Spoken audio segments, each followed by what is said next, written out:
Hello student, CPCT exam का आपको पता है नोटिफिकेशन आ चुका है और इस एग्ज़ाम के अनुसार हमने कुछ ऐसे सॉल्व्ड सीट्स एक पीपीटी बनाया है जो कि आप लोगों के लिए ये पेपर इसलिए इम्पॉर्टेंट है कि मैं इन चीज़ों को एक्सप्लेन कर रहा हूँ।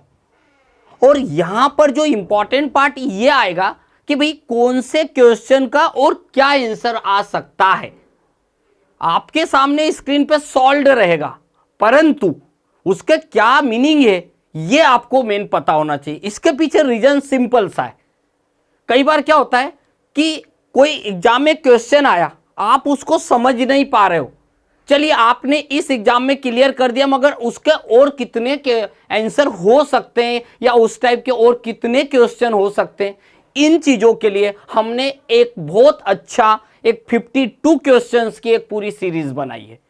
हम जितने भी पेपर्स 22 में 23 में या अभी लास्ट एग्जाम्स में हुए उनके सारे क्वेश्चन को हम जो ज्यादातर पूछे जाते हैं उन्हीं को हमने इन्वॉल्व किया है हमारे इस वीडियो के अंदर। इसके अंदर पूरे हमारे आंसर्स भी आपको शो होंगे।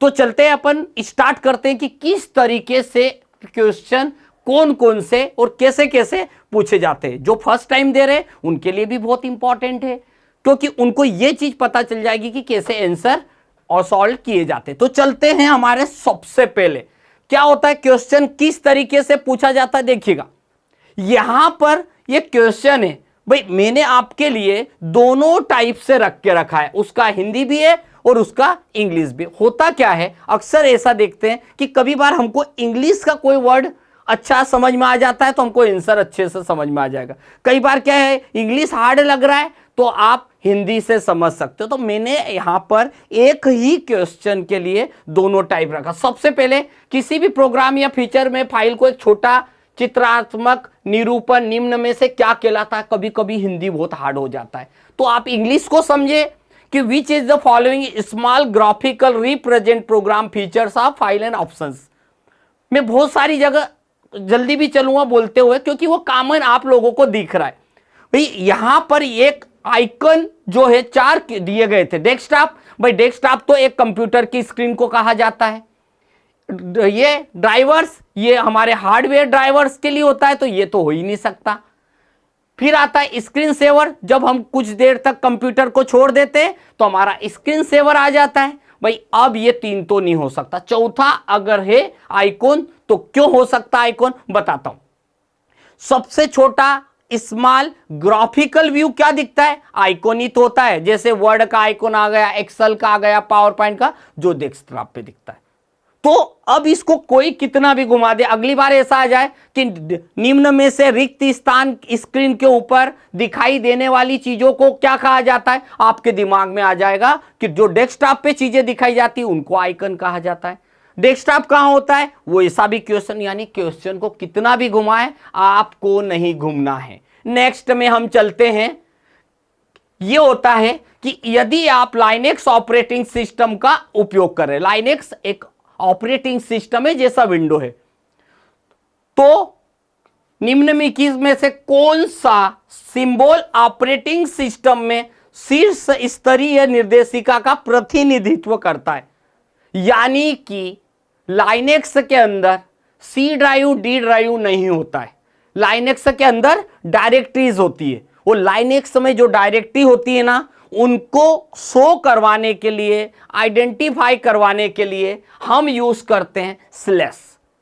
इसका नाम कैसे चलता है, slash root, slate user, slash directory. ऐसे हर डायरेक्टरी के लिए हम जो स्टार्ट करते हैं वो होता है हमारा स्लैश के द्वारा होता है।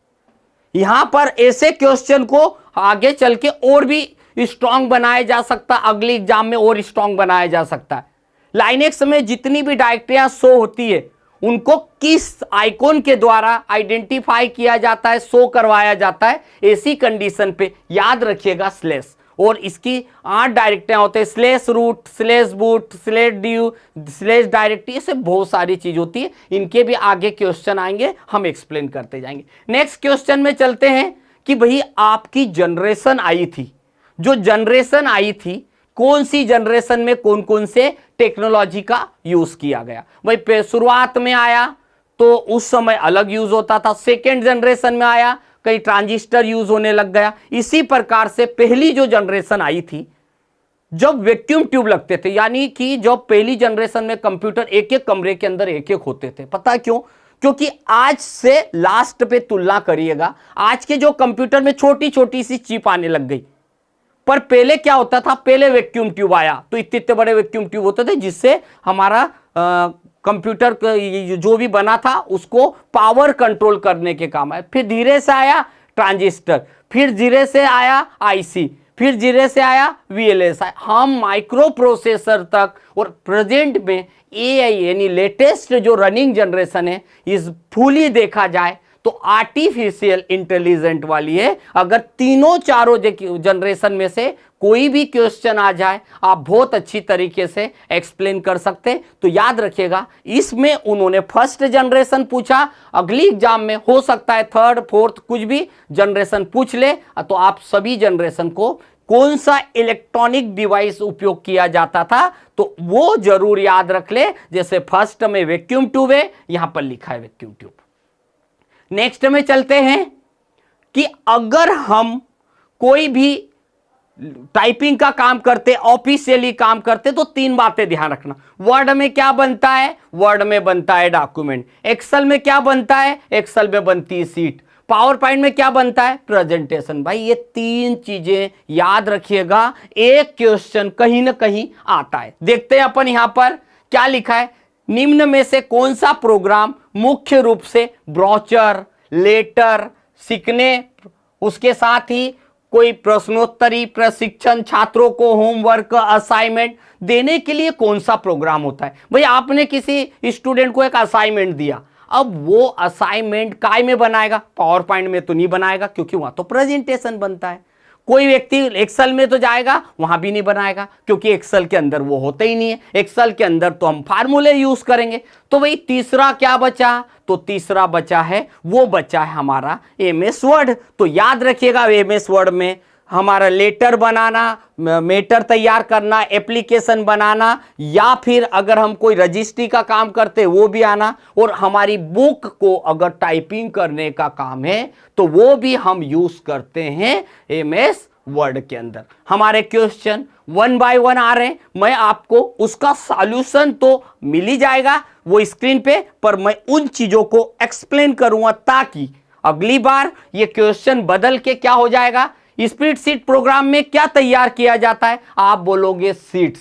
प्रेजेंटेशन के लिए कौन सा प्रोग्राम आता है? आप बोलोगे पावर पॉइंट। तो इस तरीके से एक एक चीज को हम क्वेश्चन के साथ साथ उसको एक्सप्लेन भी करते जा रहे हैं। तो हम नेक्स्ट में चलते हैं।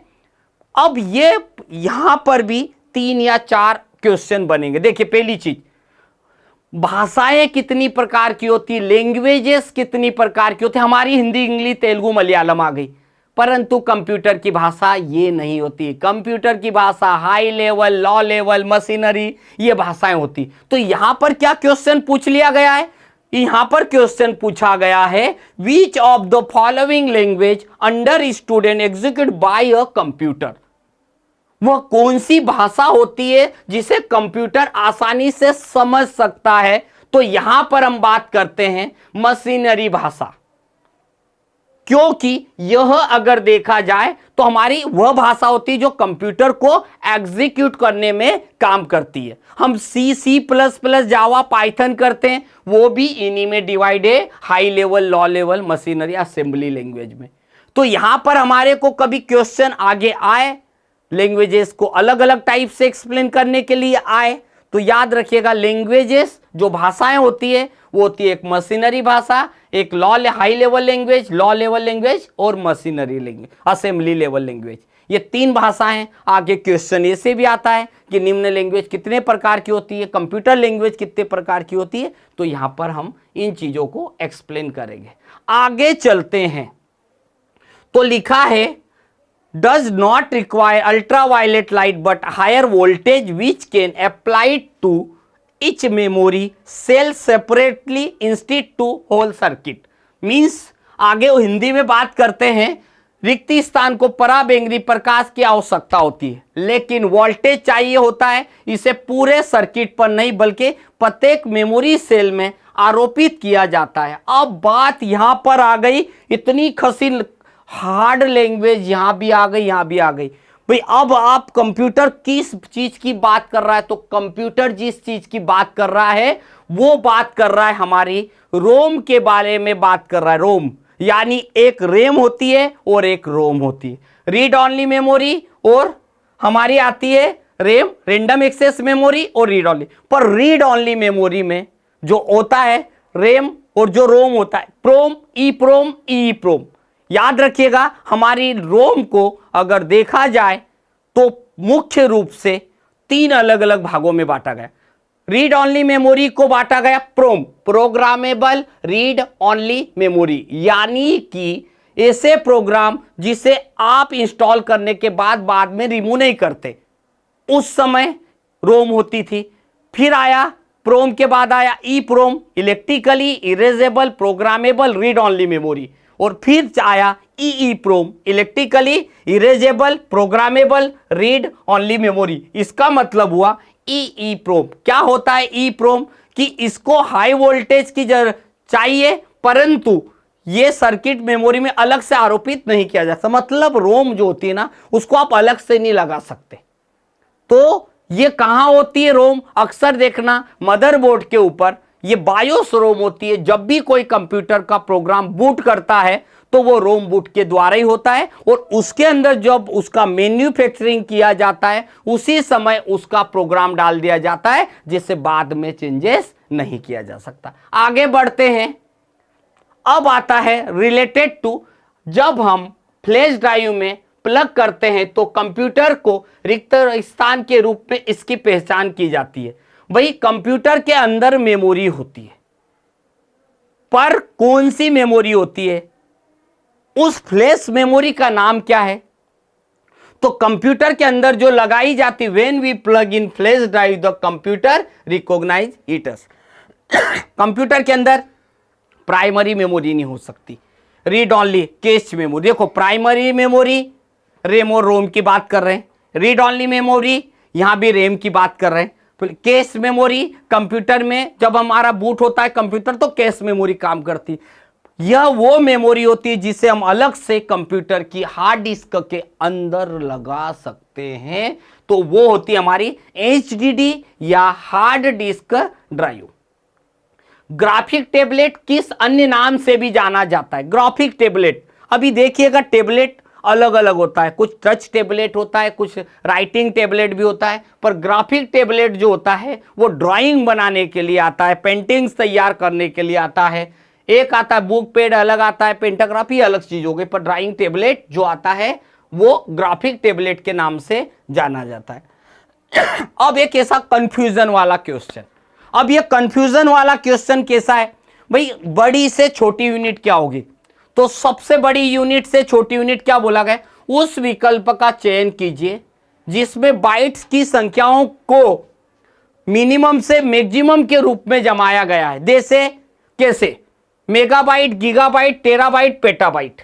सबसे छोटा होता है हमारा अलग अलग bytes, kilobyte, megabyte, gigabyte, terabyte. तो हमारा मेगाबाइट, उससे बड़ा गीगाबाइट, उससे बड़ा टेराबाइट, उससे बड़ा पेटाबाइट।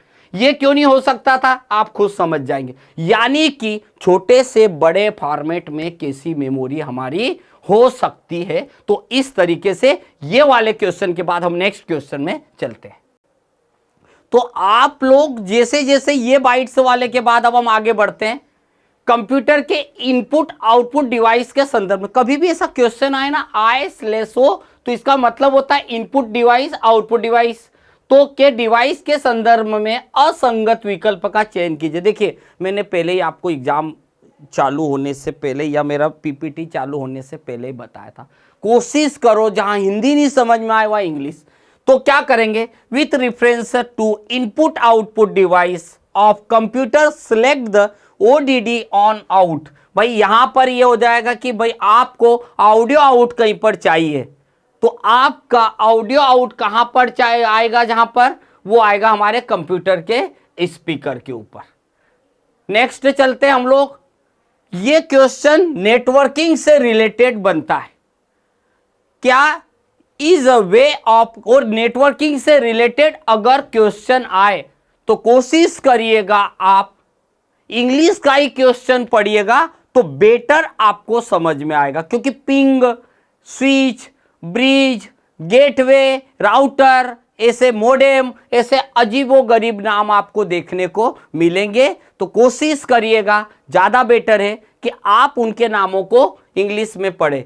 तो रिक्त स्थान is a way of gaining access to network by imitating the different IP address. यानी अगर आपको डिफरेंट आईपी एड्रेस देखना है तो उसके लिए आप डॉस प्रॉम्प्ट पे जाएंगे, वो लिखेंगे आईपी स्पूलिंग करके आप लिखेंगे तो ऑटोमेटिकली बता देगा। नेक्स्ट में चलते हैं डॉक्यूमेंट। अब यह प्रिंटर से रिलेटेड क्वेश्चन है।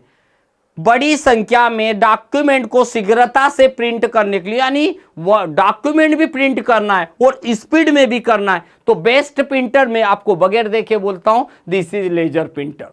जब कलर प्रिंट आउट चाहिए तो इंकजेट प्रिंटर, कम कॉस्टिंग में चाहिए तो फिर हमारा डॉट मैट्रिक्स प्रिंटर, पर ऑफिशियली जो ज्यादातर यूज होता है वो हमारा आता है, वो लेजर प्रिंटर होता है। और कम से कम कास्ट, अच्छे से अच्छा आउटपुट और इजी यूज जो भी है वो सब लेजर प्रिंटर में आ ही जाता है, याद रखिएगा। अब इसी का सेकेंड पार्ट आता है, ऐसा कौन सा प्रिंटर होता है जो मल्टी फंक्शन होता है, मतलब इसको बोला जाता है PSC, print scanner and copier.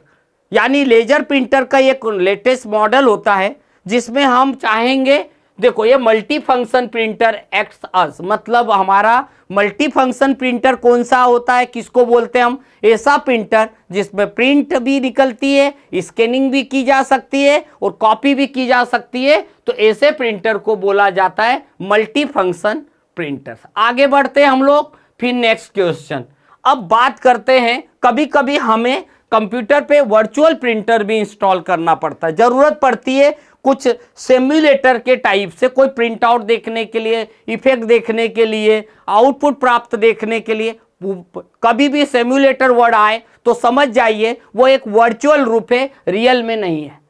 तो एक सिम्युलेटेड प्रिंटर्स के लिए हम यूज करते हैं वर्चुअल प्रिंटर। लिखा है यहाँ पर, ये simulated device user interface API reusable that is a printer driver but is not connect physically computer printer called. मतलब यही होता है, सिंपल सी बात, आपके कंप्यूटर पे प्रिंटर जुड़ा हुआ नहीं है, पर हमें कुछ ऐसे प्रैक्टिकल्स करना है जो कि प्रिंटर्स के लिए जैसे यूज में आए। तो ऐसे प्रिंटर्स के लिए हम कोई इंस्टॉल नहीं करते, वर्चुअल प्रिंटर बना लेते हैं। नेक्स्ट में चलते हैं हम लोग, निम्न में से कौन सा एक प्रेषक एक चयनित चैनल के माध्यम से एक रिसीवर से दूसरी गति को प्रभावित करने वाली बाधाओं पर काबू, सूचना, संदेश प्रसारण होने के संदर्भित करता है। मतलब क्वेश्चन कितना कठिन खतरनाक आ गया, व्यक्ति पढ़ते पढ़ते भूल जाएगा, पर याद रखिए ये लिखा, which of the following reference transmission और passage of information message from a sender through the selected channel receiver,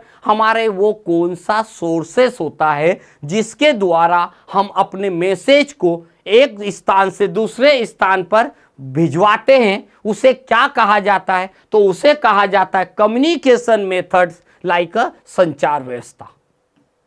next में चलते हैं हम, डिजिटल ऑडियो और वीडियो के संदर्भ में एमपीईजी का फुल फॉर्म क्या है?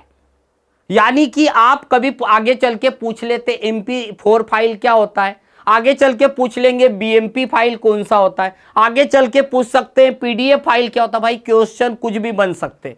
यहां क्या पूछा है कि MPG का फुल फॉर्म क्या है? तो मूविंग पिक्चर एक्सपर्ट ग्रुप। मतलब ये चीज को आप पढ़ लीजिएगा, समझ लीजिएगा, क्योंकि इसी प्रकार से क्वेश्चन मैं एक बता रहा हूं, पर मैं आपको भविष्य के लिए 2-2, 3-3 क्वेश्चन के लिए रेडी कर रहा हूं। आप इस वीडियो को देखते रहिए और एक एक क्वेश्चन सॉल्व करेंगे, आपको याद हो जाएगा। अगला क्वेश्चन, कहां पर क्या क्या कर सकते हैं आगे देखते हैं हम लोग। विंडोज में डिफॉल्ट प्रिंटर सेटिंग के संदर्भ में, कई प्रतियों को प्रिंट करते समय प्रिंटर प्रॉपर्टी में से निम्न में से कौन सा टेब आपको पृष्ठ का क्रम निर्धारित करने में तथा पृष्ठों को स्टेपल करने की नहीं, यह निर्धारण हेतु स्टेपल स्थिति आदि में सक्षम बनाता है।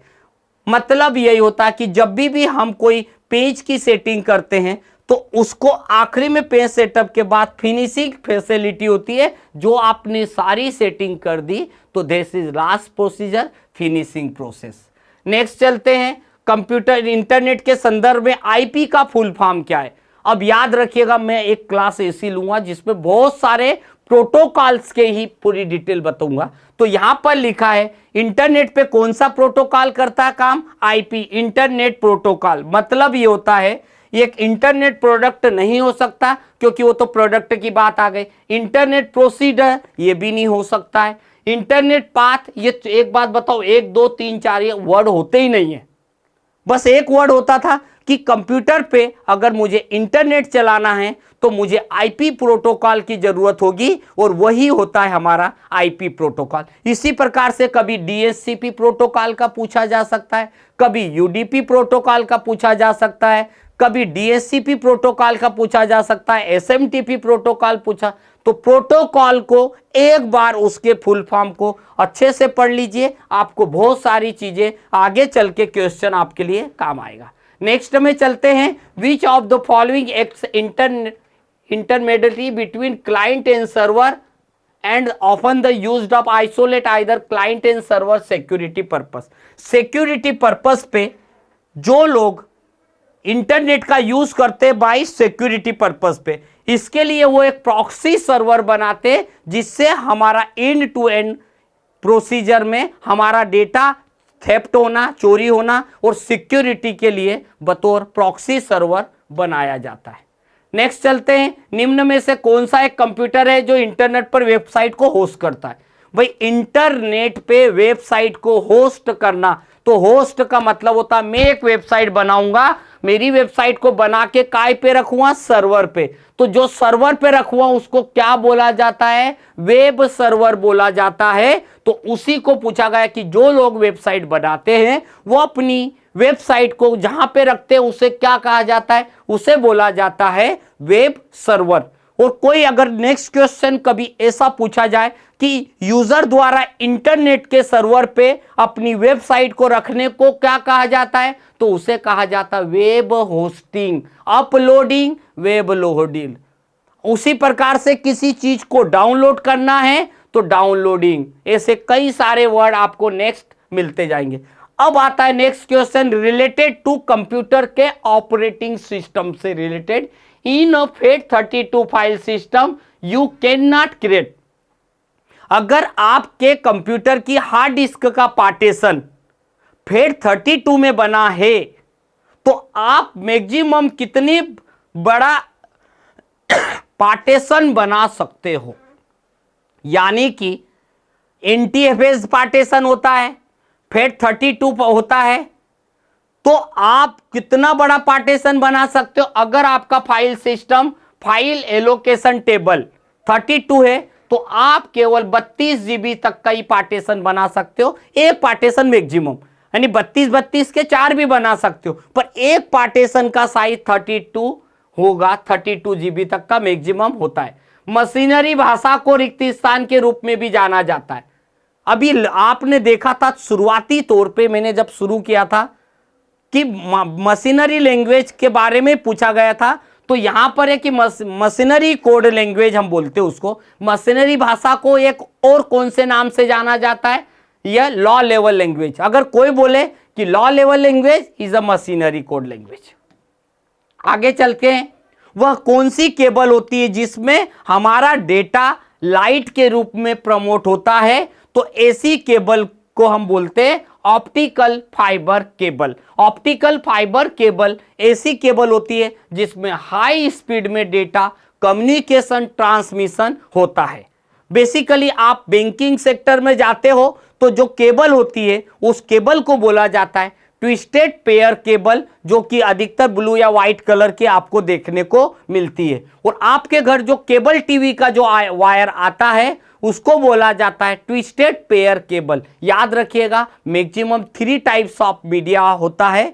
Coaxial cable, twisted pair cable, then optical fibre cable. High speed data transmission के लिए जो आती है वो होती है हमारी ऑप्टिकल फाइबर केबल उपयोग की जाती है। अब लिखा है रिक्त स्थान is a text and icon that you can click to the get of another website. कोई भी वेबसाइट को अगर आप क्लिक करते हैं तो उसके पास हाथ बना हुआ आ जाता, देखा होगा आपने। कभी कभी आपको कोई अपने मोबाइल पे लिंक भेजता है जिसको आप लोग URL बोलते हैं, this is a hyper link. जब भी किसी वेबसाइट को हमें ओपन करना है तो उसे हाइपर लिंक कहा जाता है। WWW का फुल फॉर्म क्या है? तो वर्ल्ड वाइड वेब। बहुत सारे लोगों को यह भी नहीं पता होता, वर्ल्ड वाइड वेब जो होता है वो WWW का फुल फॉर्म होता है। जब भी हम कोई वेबसाइट खोलते हैं उसके आगे HTTPS लिखा हुआ आता है, उसका मतलब होता है hyper text transfer protocol secure. कई बार वो एग्जाम्पल भी आपके सामने आ सकता है क्योंकि यहां वेब आया तो वहां पर एग्जाम्पल मैंने आपको बताया। अब गूगल कैलेंडर लैब्स का व्यू एक बार में पूरे वर्ष का अवलोकन करता है। जब गूगल कैलेंडर आप ओपन करते हो तो वो हमेशा लिस्ट नहीं दिखाता है, पूरे साल भर का कैलेंडर शो करता है, इसलिए इसको गूगल लैब्स कैलेंडर लैब्स भी बोला जाता है। अब आता है, अब जो दौर शुरू होता है वो MS ऑफिस से रिलेटेड आता है। MS ऑफिस से रिलेटेड अब देखिए, by using which of the following options with home tab MS word 2019 can change all selected text into the capital letter.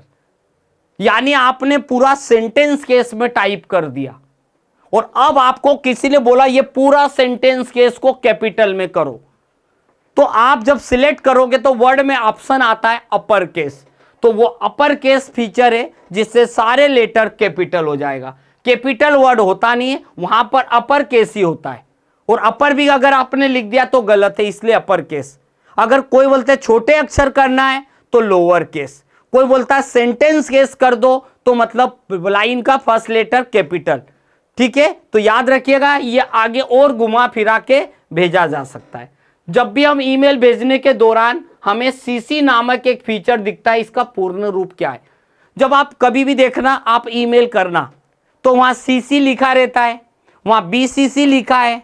इसका मतलब क्या होता है? देखिए, मुझे एक व्यक्ति को कोई मेल भेजना है, उसका मेल ID लिख दिया, मैंने लिख दिया नेटलिंक इन्फोटेक को भेज दिया। अब यही कॉपी मुझे एक सॉफ्ट विजन को भी भेजना है, तो मैं क्या करूंगा, CC में जाऊंगा और लिख दूंगा कि इसकी एक डुप्लीकेट कॉपी उसको भी पहुंच जाए।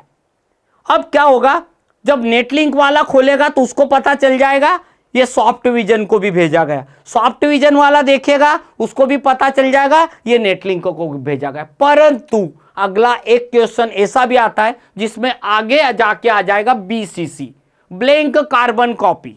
इससे क्या होगा आपका कि अगर दोनों लोगों को बाद में एक तीसरे व्यक्ति को भी भेजा, उसको BCC में भेज दिया, तो क्या होगा, दोनों को यह नहीं पता रहेगा कि यह फाइल किसको भेजी गई है। मतलब BCC के अंदर जिसको नाम लिखेंगे वो नाम किसी को शो नहीं होगा, परंतु CC का फुल फॉर्म कार्बन कॉपी होता है।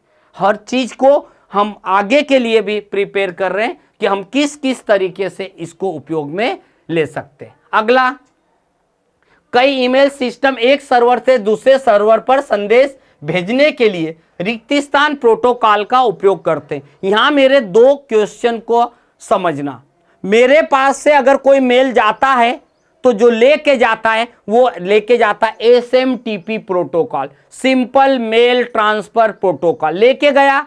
अब मेरा मेल पहुंचा कि नहीं उसकी इंफॉर्मेशन कौन लाएगा? तो हो सकता है अगली एग्जाम में आपको क्वेश्चन आ जाए कि मेल का रिसीवर कौन होता है, तो मेल को वापस लाने के लिए प्रोटोकॉल काम करता है ICMP, internet control messaging protocol. ले जाने के लिए SMTP, लाने के लिए ICMP। तो इस तरीके से ये वाले क्वेश्चन के बाद नेक्स्ट क्वेश्चन, तो नेक्स्ट क्वेश्चन में हम चलते, मैंने SMTP को बताने के बाद आगे हम बात करते हैं अब कि in order provide the correct preview of document printed MS word need to know some details the paper using such as the page of orientation. अब आपका ओरिएंटेशन को सेट करने के लिए क्या काम करता है? साइज काम करता है। अब ऐसे ही एक लॉजिक क्वेश्चन है, अब आप इसको समझिए कैसा है। पहली लाइन को इंडेंट करने के लिए नीचे गए उस विकल्प का चयन कीजिए जिससे ये सही क्रम में जब बन जाए। तो देखो क्या है, अब यहां पर हमने लिखा अपना कर्सर पैराग्राफ की, देखिए अपना यहां पर क्या लिखा BSBC इसका मतलब हुआ कि अपना कर्सर पैराग्राफ की पहली लाइन के आरंभ में रखे और टैब की दबाएं। मतलब यह है कि ऐसा कौन सी चीज को हम कैसे सेटिंग करें कि यह चार अलग अलग चीजें एक कंटिन्यू ऑब्जेक्ट में जम जाए। उसी प्रकार से हम नेक्स्ट में चलते हैं तो आता है MS एक्सेल में कौन सा फीचर चयनित करने में सेल को एक बड़े सेल से जोड़ने के लिए, यानी आपकी 3-4 सेल बनी हुई उनको आपस में जोड़ने के लिए मर्ज एंड सेंटर ऑप्शन उपयोग में लाया जाता है। नेक्स्ट क्वेश्चन पूछा गया है कि following command enable you to multiple changes in MS word, यानी एक साथ हमें 100 जगह अगर नेटलिंक लिखा है वहां पर इन्फोटेक लिखना है तो 100 बार हम रिप्लेस नहीं करेंगे, हम बटन दबा देंगे रिप्लेस ऑल, जिससे 100 जगह ऑटोमेटिक हो जाएगा। तो ये ड्रॉप कैप नहीं हो सकता क्योंकि इसमें पहला लेटर बड़ा आता है, फाइंड नहीं हो सकता क्योंकि ढूंढेगा, उसके बाद कॉपी नहीं करते क्योंकि हमें तो सर्च करना है और रिप्लेस करना है, इसलिए रिप्लेस ऑल आएगा। रिक्त स्थान को बंद करने में आपके MS वर्ड डॉक्यूमेंट में ट्रैक किए गए बदलाव समाप्त नहीं होते। एक ट्रैक चेंजेस नाम का एक ऑप्शन आता है MS वर्ड में, जिसको ऑन करने के बाद आप कुछ भी टाइप करते हो तो वो कलरफुल कैरेक्टर आएंगे, जिससे ये पता चल जाता है कि हमने अपनी फाइल में किसी ने चेंजेस किया हुआ है। अगली बात करते हैं, निम्नलिखित में कौन सी MS वर्ड 2019 के फुटर की सबसे उपयुक्त परिभाषा है। भाई फुटर के लिए हम बात करते हैं कि अगर हमको फुटर देना तो फुटर कहाँ जाएगा, जो अगर हेडर जाएगा वो ऊपर होगा तो फुटर कहां पर आएगा। यह डॉक्यूमेंट का एक भाग होता है जो निचले तरफ में होता है, मतलब ऊपर हमेशा हेडिंग डाली जाती है, नीचे फुटर डाला जा सकता है। भाई यहां फुटर पूछ लिया, हो सकता है अगले क्वेश्चन अगला एग्जाम में आपसे हेडर पूछ ले, तो दोनों चीजों को याद करके रख लीजिएगा। इंटरनेट पर दिखाने वाले इलेक्ट्रॉनिक पेज क्या कहलाते हैं। भाई जो अपन इंटरनेट पे वेबसाइट देखते हैं उनको क्या बोलते हैं, वेब पेज।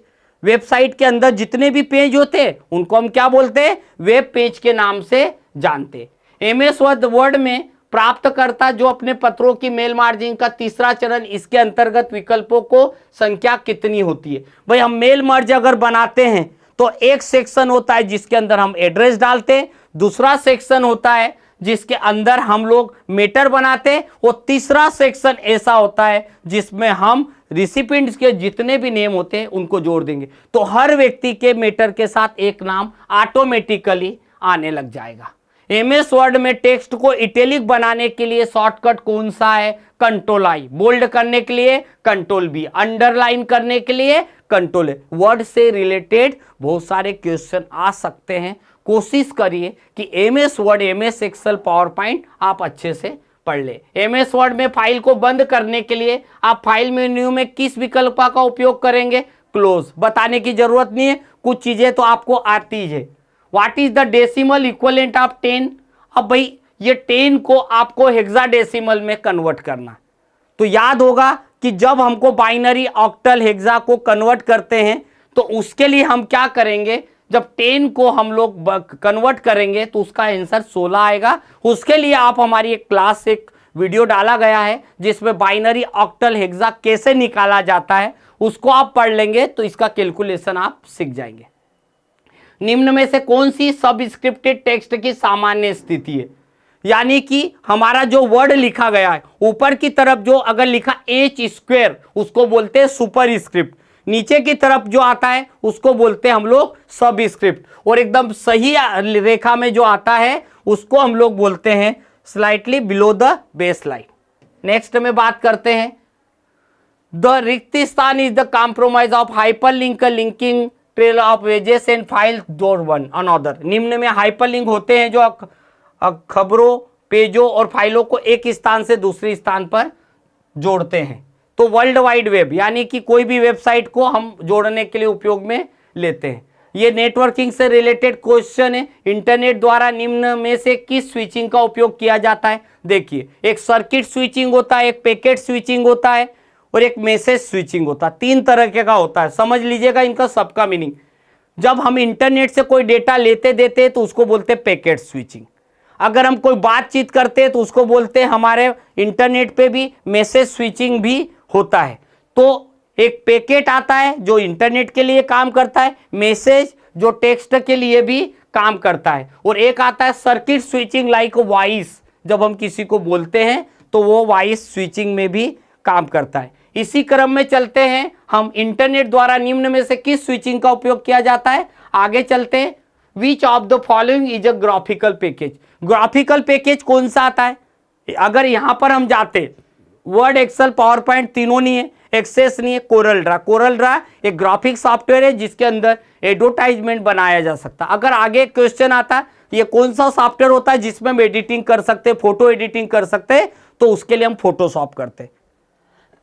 नेक्स्ट, डिस्क का वह कंटेंट क्या कहलाता है जिसे निर्माण के समय रिकॉर्ड करने के बाद उसे यूजर द्वारा दोबारा बदला या मिटाया नहीं जा सकता?